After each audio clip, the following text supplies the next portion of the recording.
Bloque: identificar en qué medidas los actos morales son importantes para valorar a las personas. 1. Ética y moral. 2. 1.2 Diferenciando los dos conceptos. 3. 1.2 Semejanzas y diferencias entre ética y moral. 3. 1.3 Niveles de distinción. 4. 1.4 Sintetizando las principales diferencias. 4. 2.1 Desde su etimología. 6. 2.2 Normas morales. 6. 2.3 El carácter moral. 7. 2.3.1 La vida moral. 7. 2.4 Unas persona moral. 7. 3 Problemas morales, dilemas. 8. 3.1 Caso de Jody y Marie, Rachels, 2003. 9. 3.2 El razonamiento moral. 11. 3.3 Los juicios morales. 12. 4 Acto moral. 13. 4.1 Elementos fundamentales de la acción moral. 13. 4.2 Requisitos de la responsabilidad moral. 15. 4.2.1 Las excluyentes de la responsabilidad moral. 15. 4.2.2 Factores internos. 16. 4.2.3 Factores externos. 16. 4.2.4 Obligatoriedad moral y sus características. 16. Bibliografía. 17. Tabla y cuadro comparativo entre ética y moral. 5.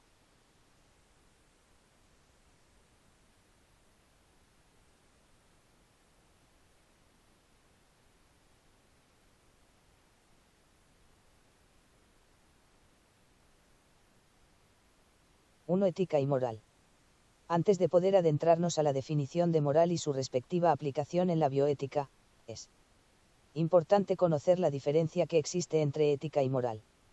En una sociedad democrática y pluralista como la nuestra en la mayoría de los países del mundo, asistimos a una de las muchas modas que aparecen en cada periodo posterior a una crisis de valores morales o éticos, o bien a un relativismo moral exacerbado. La ética se ha puesto de moda. Todos hablan de ética, los políticos, los científicos, los medios de comunicación, los abogados, los jóvenes, los no tan jóvenes, o sea, todos los sectores de la sociedad. Nos preguntamos qué es la ética o la moral. ¿En qué se diferencian? No tenemos todas las respuestas, pero utilizando el razonamiento, trataremos que esta investigación nos quede algo para reflexionar. La moral tiene que ver con el nivel práctico o de la acción. La ética con el nivel teórico de la reflexión. Moral es el conjunto de principios, criterios, normas y valores que dirigen nuestro comportamiento. La moral nos hace actuar de una determinada manera y nos permite saber qué debemos de hacer en una situación concreta.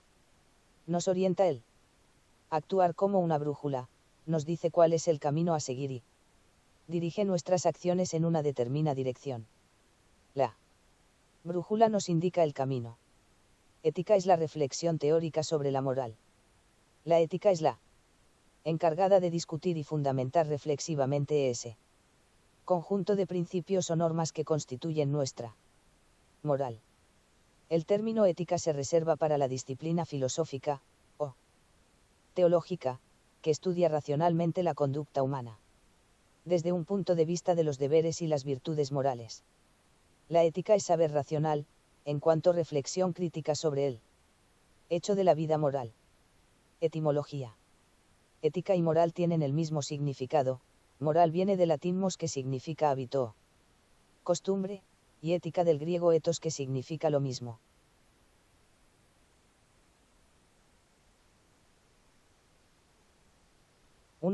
Diferenciando los dos conceptos. Moral y ética se plantean cuestiones distintas. La moral tiene que ver el nivel práctico de la acción y trata de responder a la pregunta que debo hacer. La ética con el nivel teórico de la reflexión y trata de responder a preguntas del tipo ¿qué es la moral? ¿Cómo se aplica la reflexión a la vida cotidiana? El uso de la palabra ética y la palabra moral está sujeto a Diversos convencionalismos y cada autor, época o corriente filosófica las utilizan de diversas maneras. Para poder distinguir será necesario nombrar las características de cada una de estas palabras así como sus semejanzas y diferencias.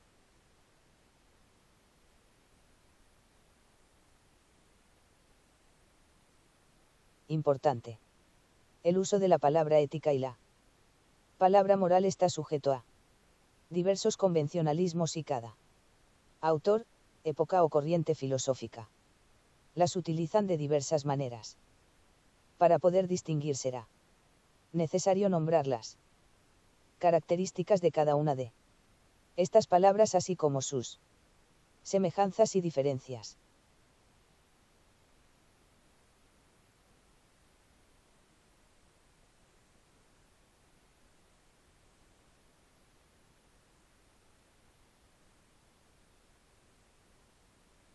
(1.2) Semejanzas y diferencias entre ética y moral.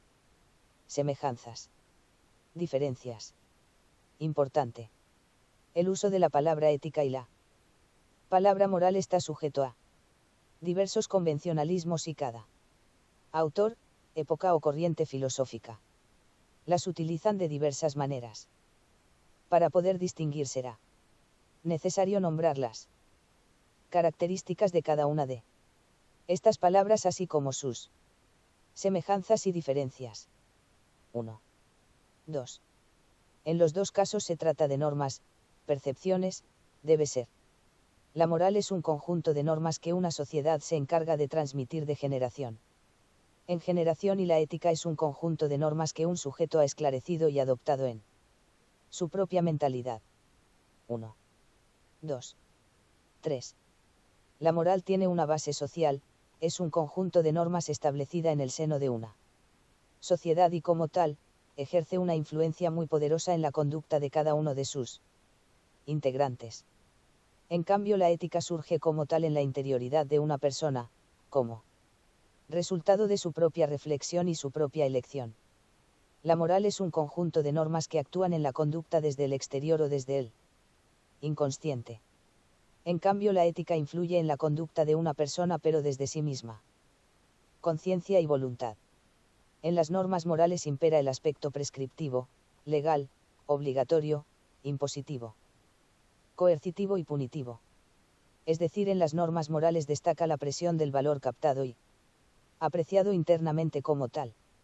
El fundamento de la norma ética es el valor, no el valor impuesto desde el exterior, sino el descubierto internamente en la reflexión de un sujeto.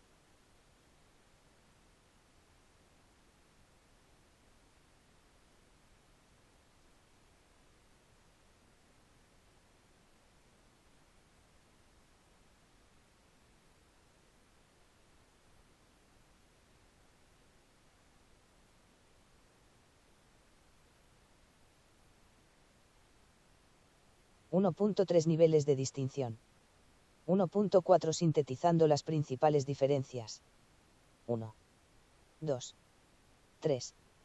El primer nivel está en la moral, o sea, en las normas cuyo origen es externo y tienen una acción impositiva en la mentalidad del sujeto. El segundo es la ética conceptual, que es el conjunto de normas que tienen un origen interno. En la mentalidad de un sujeto, pueden coincidir o no con la moral recibida, pero su característica mayor es su carácter interno, personal, autónomo y fundamentalmente. El tercer es el de la ética axiológica, que es un conjunto de normas originadas en una persona a raíz de su reflexión sobre los valores. 1. 2. 3. 4.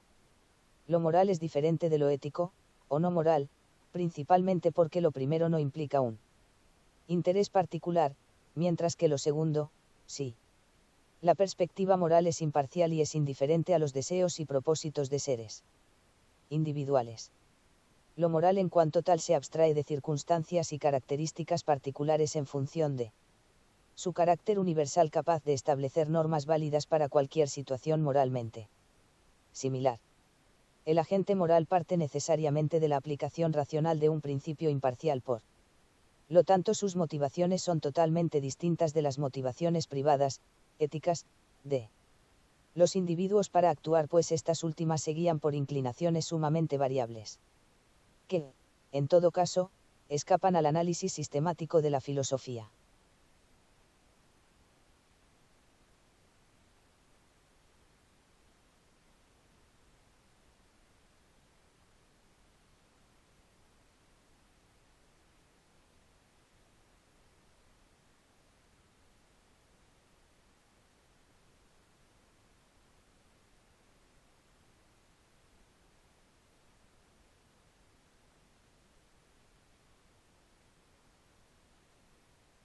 Tabla y cuadro comparativo entre ética y moral. Ética moral. La ética es el estudio filosófico y científico de la moral y es teórica. La moral es práctica. Surge como tal en la interioridad de una persona, como resultado de su propia reflexión y su propia elección. La moral tiene una base social, normas establecidas en el seno de una sociedad. Influye en la conducta de una persona, pero desde su misma conciencia y voluntad. Es un conjunto de normas que actúan desde el exterior. O desde el inconsciente, una motivación extrínseca a la conciencia del sujeto. Es el valor, mas no el valor impuesto desde el exterior, sino el valor descubierto internamente en la reflexión de un sujeto. Impera el aspecto prescriptivo, legal, obligatorio, impositivo, coercitivo y punitivo. 2. ¿Qué es la moral? A continuación se presentarán varias definiciones del término de moral, su etimología y la definición que el DRAE1 ofrece de este concepto, y así podamos darnos cuenta de que un concepto que muchas veces se nos presenta como un elemento abstracto se convierte en realidad en algo más cercano, que llevamos a la práctica. Mucho más de lo que pensamos y que no es tan difícil de reconocer y analizar. Una versión electrónica del Diccionario de la Lengua Española. Resumen. Podemos sintetizar que para conocer las principales diferencias entre ética y moral debemos conocer las raíces etimologías de cada palabra, y a su vez comprender que la principal diferencia entre ellas es que la moral son principios que rigen nuestro comportamiento y la ética es la reflexión de nuestro comportamiento.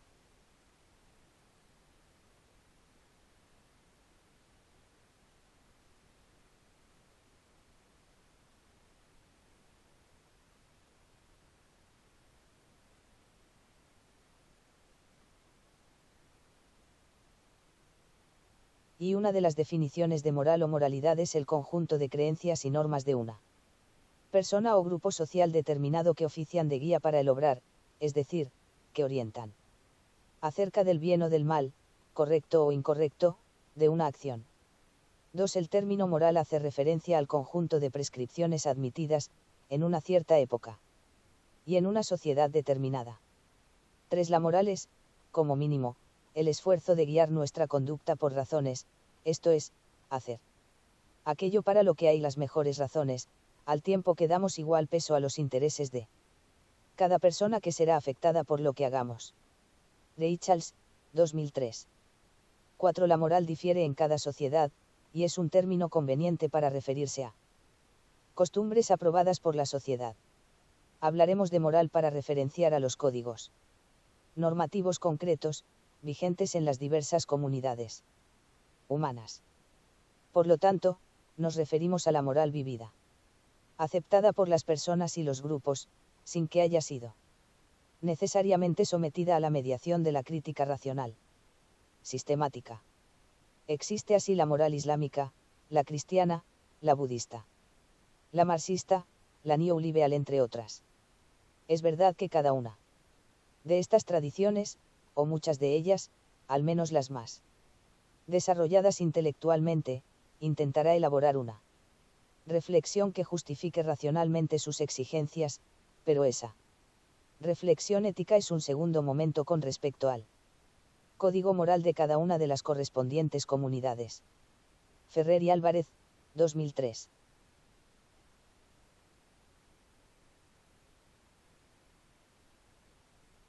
Importante.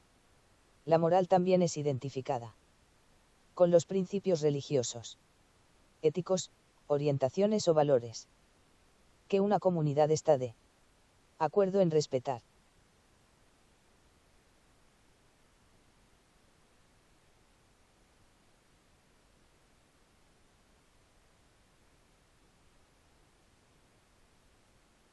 Los conceptos y creencias sobre moralidad son generalizados y codificados en una cultura o grupo y, por ende, sirven para regular el comportamiento de sus miembros. La conformidad con dichas codificaciones es también conocida como moral y la civilización depende del uso generalizado de la moral para su existencia. 2.1 Desde su etimología. En su significación más antigua, ethos indica la morada, la residencia, el lugar donde se habita. Posteriormente, en su acepción más corriente, tiene el significado de modo de ser, carácter, es decir, modo de actuar acuñado por el hábito, y este nace, como ya decía Aristóteles, por la repetición de actos iguales. Palacios de Torres, 2009. 2.2 Normas morales.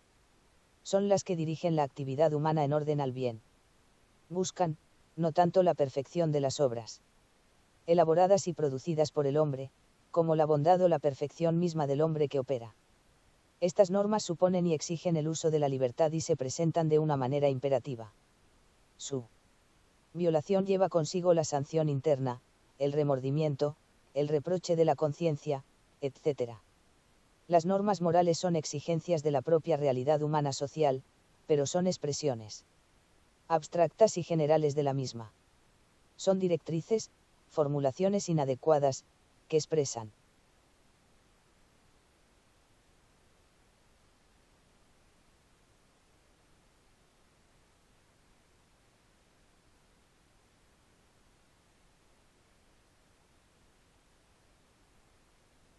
auténticos valores, pero no excluyen nuevos análisis y revisiones de ellas.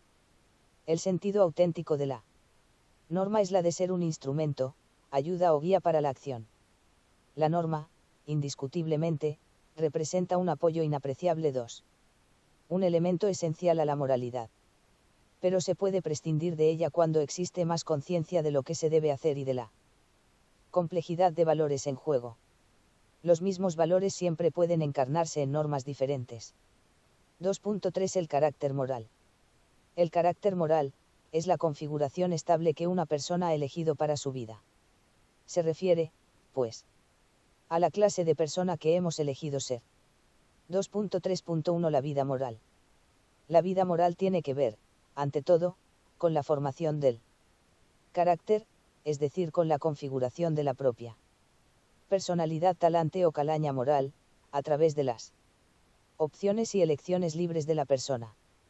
Naturalmente, que no se trata de una libertad absoluta, sin condicionamientos, sino de una libertad humana y, por ende, histórica. Ferrer y Álvarez, 2003.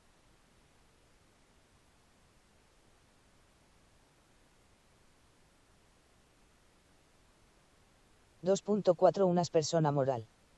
Una persona moral es alguien que se preocupa imparcialmente por los intereses de cada uno de quienes se verán afectados por lo que hace, alguien que distingue cuidadosamente los hechos y examina sus implicaciones, alguien que acepta principios de conducta solo después de analizarlos con cuidado para estar seguro de que son firmes, alguien que está dispuesto a escuchar la razón, incluso cuando esto significa que tendrá que revisar sus convicciones previas, y, finalmente, alguien que está dispuesto a actuar siguiendo los resultados de su deliberación. Reichels, 2003. 2.5 Hechos morales. Hecho es todo lo que acontece, por ejemplo, un maremoto, abrir los ojos, decir la verdad, tocar un instrumento musical, participar en una guerra, entre muchos ejemplos. Sin embargo, algunos de hechos pueden ser considerados hechos morales. Hecho moral es aquel acontecimiento, acto o comportamiento sobre el que podemos pronunciarnos, calificándolo de bueno o malo, de justo o de injusto, de honesto o de deshonesto. No hay fenómenos morales, no hay más que interpretaciones morales de los fenómenos. En efecto, no hay moralidad cuando no hay conocimiento, inteligencia o conciencia. Martínez Huerta, 2004. Por otra parte, el conocimiento de lo que se ejecuta no es suficiente si el ser humano no obra con libertad.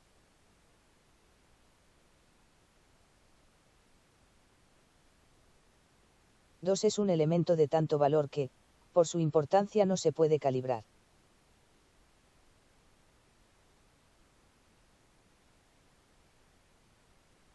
Importante.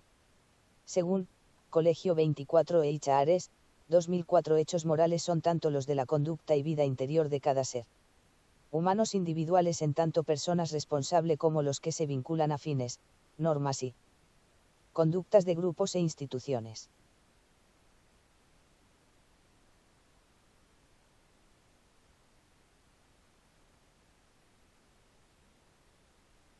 El hombre a través de su vida va realizando actos. La repetición de los actos genera actos y hábitos y determinan además las actitudes. El hombre de este modo, viviendo se va haciendo a sí mismo. El carácter como personalidad es obra del hombre, es su tarea moral, es el cómo resultará su carácter moral para toda la vida. Las acciones del hombre, instintivas o habituales, espontáneas o reflexivas, son los elementos constitutivos de la conducta. Este debe seguir las inducciones del sentido moral.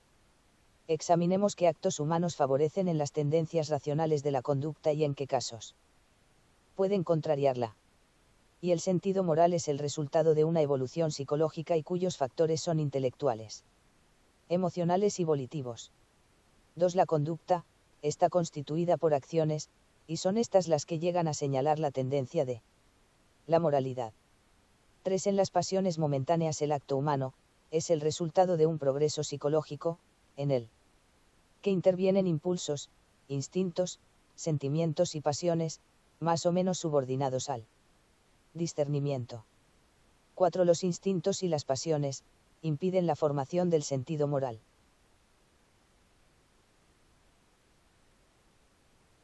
Resumen. Podemos concluir que según la definición de la RAE, Real Academia Española, la moral es un conjunto de creencias y normas que considera un grupo de personas que guía nuestros actos. La moralidad tiene que ver con la toma de decisiones en nuestra vida.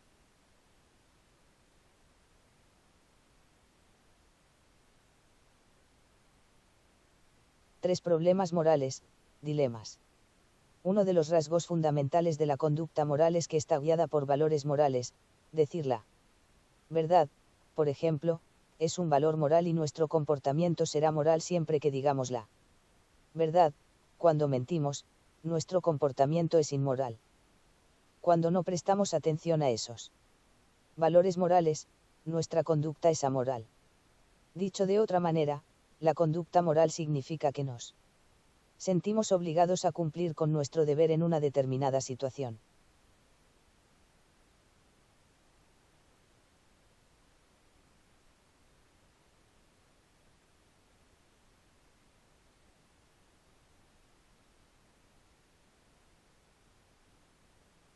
Ahora bien, con frecuencia las situaciones a las que hacemos frente son complicadas y son varios los valores que están en juego, resultando difícil respetarlos todos o seguirlos completamente. Esto es lo que se llama habitualmente un dilema moral, una situación en la que estamos ante una alternativa que nos hace dudar y no tener demasiado claro lo que debemos hacer. En algunas ocasiones puede que no nos demos cuenta ni siquiera de que existe un dilema moral, pues no nos paramos a analizar la situación. Y prestamos atención solo a un aspecto del problema. 3.1 Caso de Jody y Marie, de Charles, 2003. En agosto del año 2000, una joven de Gozo, isla cercana a Malta, descubrió que estaba embarazada de gemelos siameses. A sabiendas de que los servicios médicos de Gozo eran inadecuados para tratar las complicaciones de un nacimiento así, ella y su esposo fueron al hospital St. Mary en Manchester, Inglaterra, para el parto. Las niñas, llamadas Mary y Jody, estaban unidas por la parte inferior del abdomen. Sus columnas vertebrales estaban unidas, y tenían un solo corazón y un par de pulmones para las dos. Jody, la más fuerte, enviaba la sangre a su hermana Nadie sabe cuántos siameses nacen cada año. Son pocos, a pesar de que el reciente nacimiento de 3 pares en Oregon ha hecho pensar que los números están ascendiendo. Aunque en gran parte se desconocen las causas de este fenómeno, sí sabemos que los gemelos siameses son una variante de los gemelos idénticos.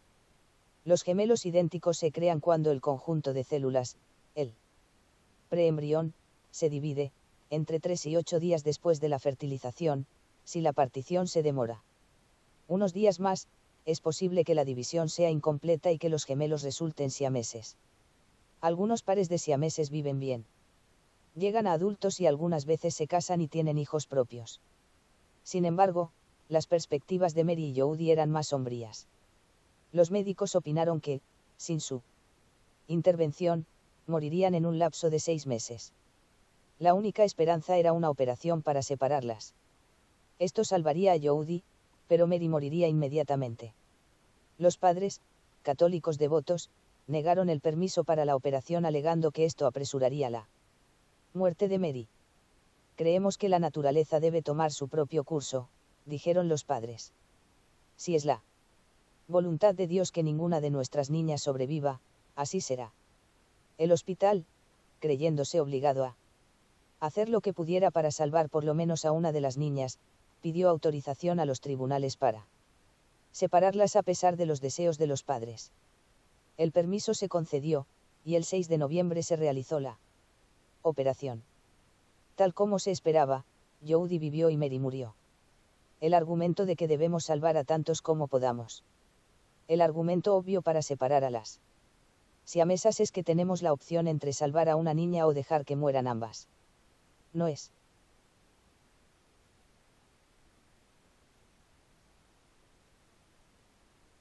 claramente mejor salvar a una. Este argumento es tan atractivo que muchos concluirán, sin más rodeos, que esto resuelve la cuestión. Cuando la controversia sobre este caso estaba en su punto más álgido, cuando los periódicos estaban llenos de artículos sobre Jodie y Mary, la revista Ladies Home Journal encargó hacer una encuesta para saber lo que los estadounidenses pensaban. La encuesta mostró que 78% aprobaba la operación. La gente estaba obviamente convencida de que debíamos salvar a tantos como pudiéramos. Sin embargo, los padres de Jodie y Mary creyeron que había un argumento contrario más sólido.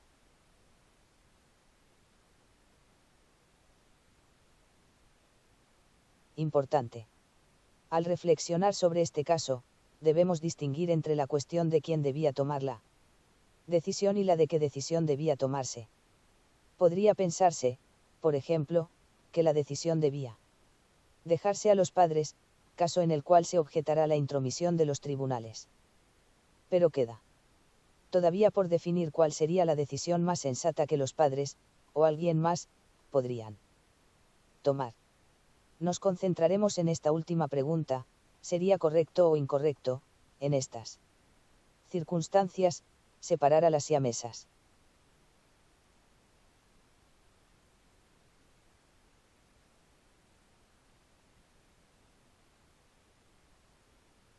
El argumento de la santidad de la vida humana. Los padres querían a ambas niñas, y consideraron incorrecto sacrificar a una, incluso para salvar a la otra. Por supuesto, no eran los únicos en sostener esta opinión. La idea de que toda vida humana es invaluable, sin importar edad, raza, clase social o incapacidad, está en el núcleo de la tradición moral occidental. Se le subraya especialmente en escritos religiosos. En la ética tradicional se dice que la prohibición de matar seres humanos inocentes es absoluta. No importa si matar sirve a un buen propósito, simplemente, no puede hacerse. Mary es un ser humano inocente y no se le debe matar. ¿Es este un buen argumento? Los jueces que atendieron el caso en los tribunales no pensaron así, por una razón sorprendente. Negaron que el principio tradicional se aplicara en este caso. El presidente del Tribunal Supremo de Gran Bretaña, el juez Roberto Alker, dijo que al realizar la operación a Mary no se le mataría, ella simplemente sería separada de su hermana, y entonces iba a morir, no porque se le matara intencionalmente, sino porque su propio cuerpo no podría mantener su vida. En otras palabras, la operación no sería la causa de su muerte, sino su propia debilidad. Los médicos también parecen haber adoptado esta opinión. Cuando finalmente se llevó a cabo la operación, ellos trataron de mantener viva a Mary, haciendo todo lo que estaba en sus manos, incluso sabiendo que sería en vano. La opinión del juez puede parecer un poco sofística. Podría pensarse que no importa si decimos que la muerte de Mary es causada por la operación o por la debilidad de su propio cuerpo. De cualquier manera, ella va a morir, y eso sucedería aun si no la hubiera separado de su hermana. Sin embargo, hay una objeción más natural contra el argumento de la santidad de la vida, que no se apoya en esta cuestión tan forzada. Se podría contestar que no siempre es incorrecto matar a seres humanos inocentes.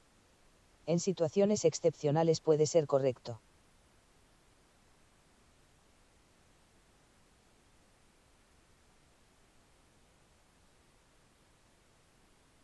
Particularmente sí. 3.2 El razonamiento moral. Los casos de Jody y Mary pueden despertar sentimientos intensos. Tales respuestas suelen ser señal de seriedad moral y, como tales, se les puede admirar. No obstante, también pueden ser impedimentos. Para descubrir la verdad, cuando respondemos de modo visceral a un asunto, es tentador suponer que simplemente sabemos lo que debe ser la verdad, sin siquiera tener que considerar los argumentos opuestos. Sin embargo, por desgracia no podemos apoyarnos en nuestros sentimientos, por muy poderosos que sean. Nuestros sentimientos pueden ser irracionales, pueden no ser más que productos del prejuicio, del egoísmo o de condicionamiento cultural. En cierta época, por ejemplo, los sentimientos del pueblo le decían que los miembros de otras razas eran inferiores y que la esclavitud formaba parte de los planes de Dios. Ejemplo de problemas morales. Y problema moral de la justicia social. 2. Aborto y la eutanasia. 3. La contraconcepción y la esterilización. 4. Las relaciones prematrimoniales y el divorcio. V. La drogadicción. V. El suicidio. 7. La fecundación artificial. 8. La masturbación.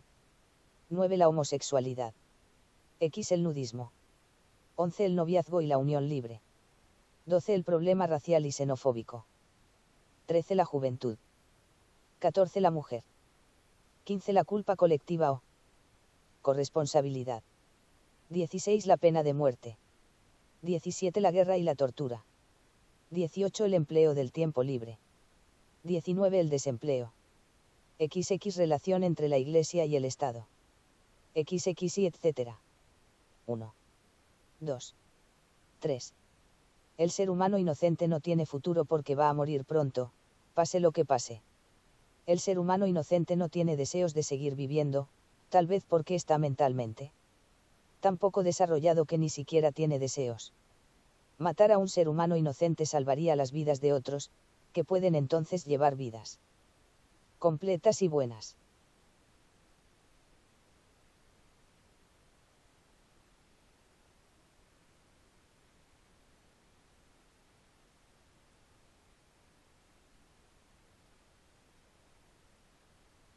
(3.3) Los juicios morales. Los juicios morales son diferentes de las expresiones de gusto personal. Si alguien dice, me gusta el café, no necesita dar una razón, simplemente está declarando algo acerca de sí mismo y nada más. No. Hay algo como defender racionalmente el gusto por el café, y así no hay que discutir. Mientras esté informando sinceramente de sus gustos, lo que dice tiene que ser verdad. Además, no se está implicando que otros deberían sentir lo mismo, si todo el resto del mundo odia el café, no importa. En cambio, si alguien dice que algo es moralmente incorrecto, si necesita dar razones, y si sus razones son sólidas, otros deben reconocer su fuerza. Por la misma lógica, si no tiene una buena razón para decirlo que dice, solo está haciendo ruido y no debemos prestarle atención. Por supuesto, no cualquier razón que pueda darse es una buena razón. Así como hay buenos argumentos, los hay malos, y gran parte de la capacidad del pensamiento moral consiste en discernir la diferencia. Pero, ¿cómo saber la diferencia? ¿Cómo vamos a proceder al evaluar argumentos? Importante es considerar que, la filosofía, no crea la moral, reflexiona sobre la ya existente, la crítica. Depura y sistematiza, pero no la inventa. Lo que sí hace, es, Martínez Huerta, 2004. 1. 2. 3. Analizar el lenguaje de la moral. Mostrar el carácter moral del hombre individualmente y en comunidad. Revisar filosóficamente la moral histórica creada y, en especial, los problemas morales planteados en la actualidad. Resumen. Sintetizando lo expuesto anteriormente, debemos distinguir entre cuando mentimos, nuestro comportamiento es inmoral. Cuando no prestamos atención a esos valores morales, nuestra conducta es amoral. Dicho de otra manera, la conducta moral significa que nos sentimos obligados a cumplir con nuestro deber en una determinada situación.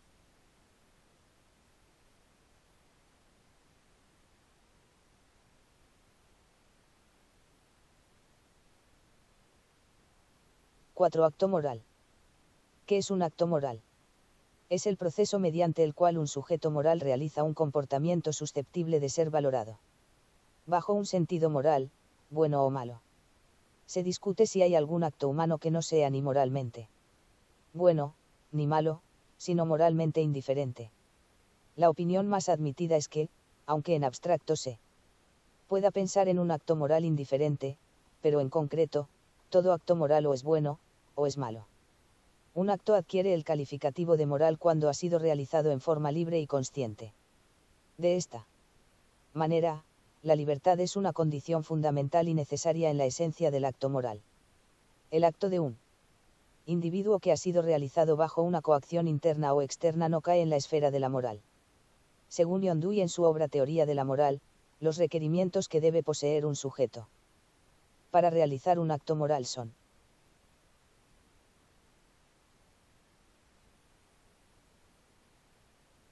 1. Debe saber lo que está haciendo. 2. 3. Debe escoger ese acto y escogerlo por él mismo, libertad. Debe ser acto moral la expresión de un carácter formado y estable. 4. El acto debe ser voluntario, manifestar una elección como expresión de la tendencia y disposición general de la personalidad.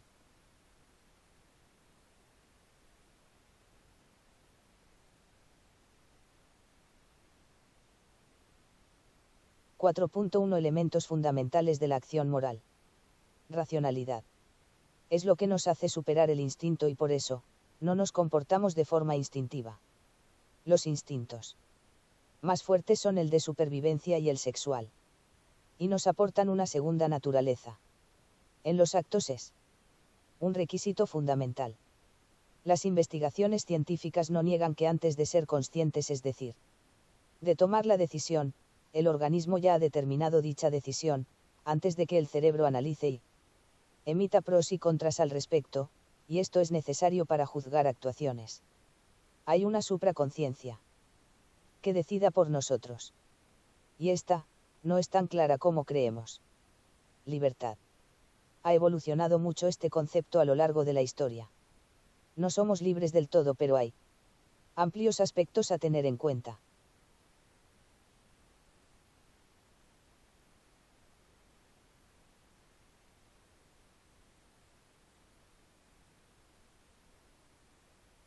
Y en la mitología, el ser humano es una marioneta de los dioses que lo controlan todo, al igual que controlan el destino. 2. En la antigua Grecia, se admite el concepto de libertad y nace debido a la vida pública y política. Es uno de los valores en alza. Los primeros filósofos quieren capacitar al hombre de tomar decisiones libres. 3. En el mundo romano, la libertad es la que es capaz de decidir y así, mantener a las familias. Una persona líder es un adulto el cual tiene libertad para tomar sus decisiones. Mientras que un puber es un niño y no tiene libertad de decisión al igual que los esclavos. 4. La Edad Media se rige por la religión. Los dioses toman las decisiones, se interioriza el sentido mítico para que la persona crea en esa religión. Hay que cumplir las especificaciones. Es libre el que cumple la voluntad de Dios. La libertad se entiende como sometimiento de la voluntad de Dios. V. En la modernidad, se recupera el mundo griego y concepto de libertad, se recupera el concepto de libertad ante independencia y autonomía. Bien, la edad contemporánea, se recupera la libertad desde la perspectiva social. Viene a partir de la Revolución Francesa, con su lema, libertad, igualdad y fraternidad. El concepto de libertad desde el punto personal ha ido evolucionando, se ha socializado y se ha visto dañado porque el análisis no son tales, nos la quitamos a nosotros mismos porque tomamos decisiones que no son libres.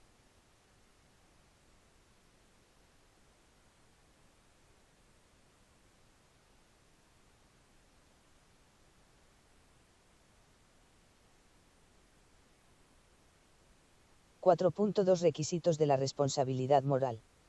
Solo se puede hacer responsable de sus actos al sujeto que elige, decide y actúa conscientemente. Es evidente que debemos eximir la responsabilidad moral al que no tienen consciencia de lo que hace, es decir, a quien ignora de las circunstancias de la naturaleza o consecuencia de su acción. La ignorancia exime de responsabilidad moral al sujeto que lo tiene. Otra condición que exime de responsabilidad moral al sujeto, es cuando el hombre se encuentra sometido a una coacción exterior y pierde el control de sus actos, se le cierra el camino de la elección y la decisión propia, realizando así un acto no escogido y decidido por él. Otra de las cosas en las cuales el sujeto no es responsable moralmente de sus actos cuando en el sujeto influyen coacciones internas que lo obligan a realizar determinados actos. Ejemplos.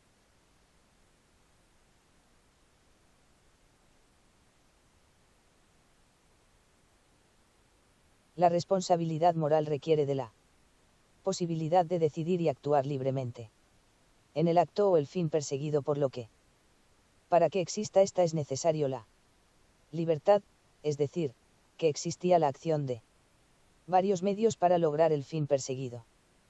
También es necesario que exista en él hombre una clara conciencia de lo que ha decidido, es decir, que no influyan en él coacciones internas o externas que lo obligan a actuar de determinada manera y, por último, es necesario que esté consciente de lo que ha decidido, o sea que tenga la convicción firme y clara que su decisión ha sido tomada porque considera que lo más conveniente que debe hacer. Los cleptómanos, los neuróticos, y cuando existe en el sujeto un desajuste sexual que lo impulsa irresistiblemente a cometer una acción. Por lo mencionado podemos establecer que solo existe responsabilidad moral en el sujeto, cuando está ausente la ignorancia, cuando no existe en los medios factores externos que lo obliguen a realizar una acción.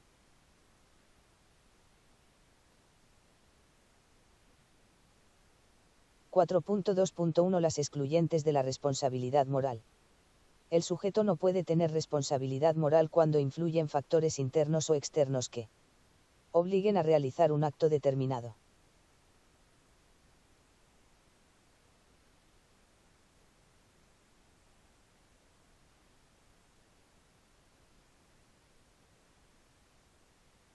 (4.2.2) Factores internos. Son aquellos que le sobreviene al sujeto y que le obligan a realizar un acto. Ejemplo. Cuando existe una responsabilidad de tipo psicológico y la mente del sujeto no está consciente de la realización de dicho acto, por ejemplo, cuando una persona está perturbada de sus facultades mentales. No está consciente de lo que hace, en tal virtual no se le puede considerar responsable moralmente de su acción. En este caso no existe plena conciencia en el sujeto que realiza el acto, es decir, no hay voluntad en el mismo. 4.2.3 Factores externos. Existen factores externos cuando una persona es amenazada o presionada para realizar un acto y le obligan a realizarlo, ya que si no lo hace sobreviene en él la amenaza de un perjuicio personal o familiar. En este caso tampoco puede ser responsable moralmente el sujeto, ya que la acción del acto fue producto de una presión externa que le sobrevino y que le obligó a realizar dicho acto. En este caso no existe la libertad en el sujeto para la realización del acto ni es responsable del mismo, ya que para que exista responsabilidad es necesario que haya libertad en la conciencia del sujeto. 4.2.4 Obligatoriedad moral y sus características. La obligatoriedad moral es la obligación que tiene un sujeto de realizar un acto y al hacerlo tiene que ser responsable del mismo. Para que exista obligación moral en el sujeto es imprescindible que exista en el sujeto la libertad, la voluntad y la consciencia en el sujeto. La libertad consiste en que el sujeto que va a realizar un acto no se encuentre presionado interna ni externamente al realizarlo. La voluntad consiste en que el sujeto al realizar un acto debe estar seguro de que lo que va a hacer es bueno y es lo indicado al realizarlo. La conciencia del sujeto es la plena lucidez mental que hay en él, y que al realizar determinado acto lo hace sin que influyan en el mismo factores que perturben la conciencia o que obliguen al sujeto a realizar dicho acto. Palacios de Torres, 2009. Resumen. Podemos decir que es posible establecer que hay obligación moral en el sujeto al realizar un acto cuando existe en él la libertad, la voluntad y la firme convicción, conciencia, de que dicho acto es conveniente y benéfico para sus semejantes, o sea, para el grupo social donde él realiza sus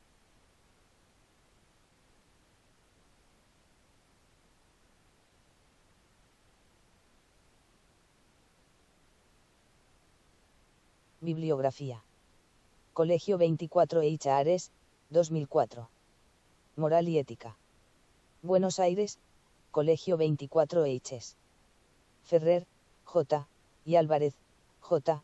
2003. Para fundamentar la bioética. Teorías y paradigmas teóricos en la bioética contemporánea. Madrid, Universidad Pontificia Cacá de Comillas. Martínez Huerta, M. 2004. Ética con los clásicos. Tultepec, Plaza y Valdés, SADCV. Palacios de Torres, C. Septiembre de 2009. La moral, un concepto, muchas interpretaciones. Recuperado el junio de 2017, de Edumed, www.eumed.net/reb/cccs/03/cpt.htm. Reichals, J. 2003. Introducción a la filosofía moral. México, Fondo de Cultura Económica. Rodríguez Aguilar, M. 2005. Sobre ética y moral. Ciudad de México, Revista Digital Universitaria.